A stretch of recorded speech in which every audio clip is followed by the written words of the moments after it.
Hey there, YouTube. How are you guys doing? I just returned from a 2 week vacation and I kind of needed it, but now I'm all good again and I'm pumped up and I'm ready to get back into doing these videos, the Let's Get Better series, the speed paintings and the character design stuff, and hopefully in the near future I'll be doing some online critiquing of your work, maybe some paint overs.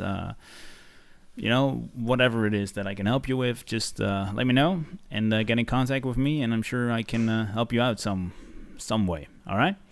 Anyway, welcome to another episode of Let's Get Better. We are on episode 6, and today we'll be talking through doing color studies from photo, how they are useful to you, and what do you learn from them.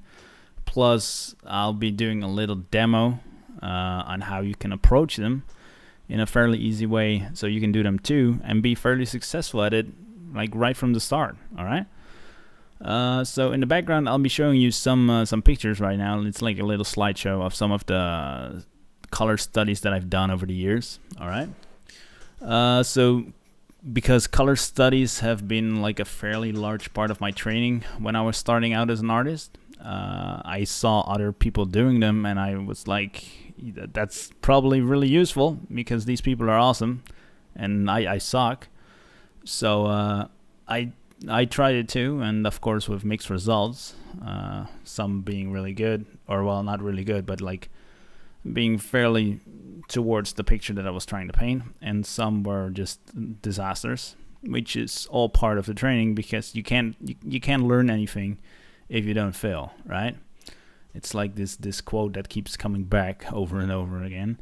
But if you want to learn something, you gotta fail at it. If you're doing it right away, or at least you think you're doing it right, you're not learning anything. All right. So keep that in mind. It's okay to sort of like fail, even though it's not fun. But you need to do that to get better. All right. So, but even after like just a few tries, I already started to notice that I was getting better at spotting the color that needs to be painted, right? So when I was looking at a picture that I'm trying to paint, I like on a little side note here. When you're doing color studies, you don't color pick from the photo. You try to just guess the color you need to use, right? Just as if you are doing like a traditional painting outside and you're doing the color, you can't just go like, what's the green of that bush over there, and you can just like color pick it. No, you need to come up with the color yourself. That's like the hard part, but that's also like the part that makes you good, right? That's what you're training to get better at color and what colors there are and where they are being used, etc. So I was already, after a few tries, I was already noticing that I was getting better and getting closer to the colors that I needed to paint, right? So doing these really helped me getting a better sense of color, as well as, even if you're not aware of it, but you train yourself to get better at compositions, materials that you're painting, and how they are reacting to light or shadow. Like, even though you are pretty much just trying to focus on getting the right colors, in the background all these awesome information bits are getting discovered and tucked away in your brain that you can use at some other time. And you learn a lot more from it, even though you're just trying to focus on color. You can also like go into these and trying to focus on materials and stuff like that. I mean, that's all good as well. But if you're like at a lower level, I don't want to sound demeaning or anything, but if you're at a lower level, try to just focus on getting the right colors, right?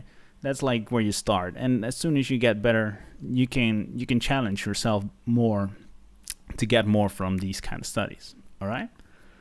So I really recommend you trying to do some of these and just see if you can sort of get it right.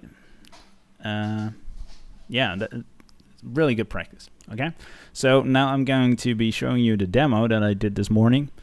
It's a fairly quick one, but I think it shows you the overall approach that I do, how you get these color studies, or how you can approach these color studies. All right. So the first thing I do is I try to block in the sky and the background elements, and I also use like large shapes to block in the foreground, middle ground, the little building itself.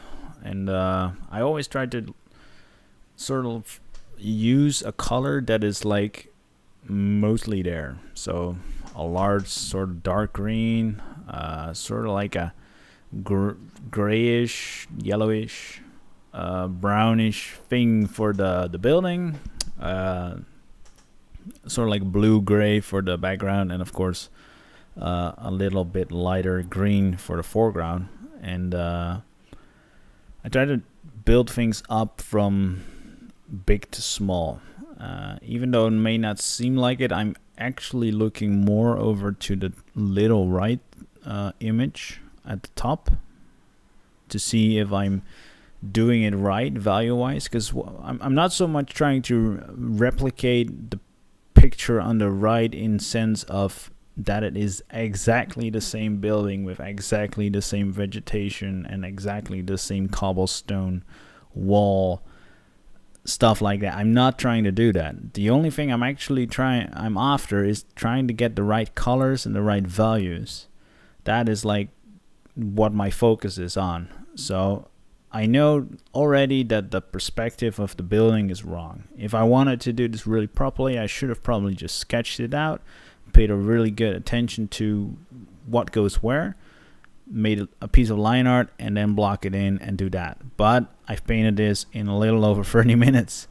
So I didn't do that, and I also didn't want to, because that's not my focus on this image. I'm only trying to get the right colors in and the right values.